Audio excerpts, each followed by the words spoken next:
Deciding who you want to focus in a team fight where a lot is going on can be a bit difficult at times. Do you want to focus the supports, focus the DPS, or focus the tanks, and when? Here's how I decide when and who I want to prioritize as my target depending on which DPS I'm playing. If you guys enjoyed today's video, all I ask is that you drop a like and a sub, and I stream almost every day on Twitch, so if you want to head over there and support me, I appreciate it. Feel free to join the Discord if you want to help grow the community. For this video, I'll be using two DPS as examples, 𝘲𝘠 and 𝘠𝘰𝘭𝘭𝘰. 𝘲𝘠 is a very good diver and can also fight very well against tanks. 𝘠𝘰𝘭𝘭𝘮 deals high damage and can tank a lot of damage. I feel like these two heroes have different playstyles. If you play a hero such as Spider-Man, Black Panther, Magic, Star-Lord, or even Phoenix, your playstyle may be a little bit more similar to 𝘲𝘠. If you play a little less mobile heroes like 𝘍𝘰𝘭𝘭𝘰, Punisher, Squirrel Girl, or Moon Knight, your playstyle may play more similar to 𝘠𝘰𝘭𝘭𝘮. There is no one set playstyle per hero, so feel free to be as expressive as you want in your games. I'm just trying to provide some clarity on how I think when playing certain heroes. I think of the classes like this. Tanks take a lot of damage in order to charge support ults. DPS provide higher amounts of damage while trying to secure picks or eliminations. Supports provide healing in order to keep their team up during the fight. This is the most important role on the team. Without supports, the chances of winning a team fight goes down. In general, you want to try to do a couple of things. First is always try to target enemies you can eliminate regardless of aim. Very early on, when I didn't feel as confident in my aim, I would shoot the tanks about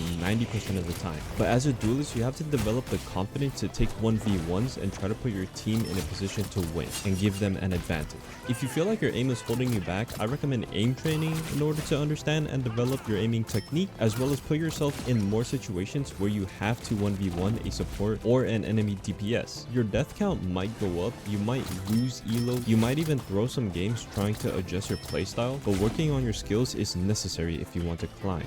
Another thing I like to do is target supports first, then DPS, then tanks. If the supports are up, they can always pocket or heal whoever you're targeting. If you take out the supports, the enemy loses their healing, making supports a high value target. Taking out a DPS can be good because most are squishy and you can remove the enemy team's ability to do high damage. Last, I'd say to focus on tanks as a DPS because you have less of a chance to eliminate them unless you're focusing them with your team. You can also prioritize targets based on what cooldowns or ultimates have been used. Once Namor uses his bubble, he's pretty much a free target. When Luna uses collapse, she gains self-heal. If you're able to force out low-key runes, you create an opportunity to get a pick after the runes are broken. If you pressure a support with a support ult, you might force it out, giving your team a free ult after. When I'm playing 𝘲𝘠, I like to focus the enemy backline because she has great mobility and tools to escape. But I also want to be aware if my team is focusing a tank because I can then help burst them down. When I'm playing 𝘠𝘰𝘭𝘭𝘮, I'll focus the tanks a little bit more because he has the ability to displace them and move them into the team. He also does more damage, making it easier to secure an elimination on the tank. Another thing that is important when deciding who to focus is noticing who is out of position, or like some might say, who's trolling. These are things like a Venom who used all their cooldowns but they're still in your backline. They have no mobility, so they're a free target. This might be a Spider-Man 1v6ing when their team is nowhere near to help them. A support playing up right next to their tanks might also be out of position. Noticing these out of position targets might take some time to develop as your game sense develops. Also, if a DPS is always off angling or flanking, someone is going to have to mark or challenge them to minimize their playmaking potential.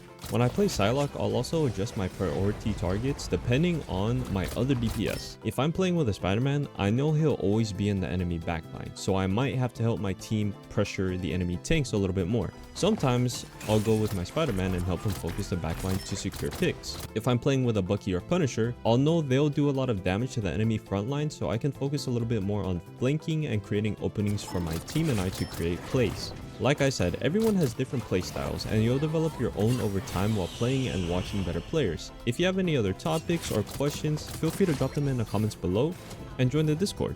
I hope you guys enjoyed today's video and I'll see you guys in the next video. Peace.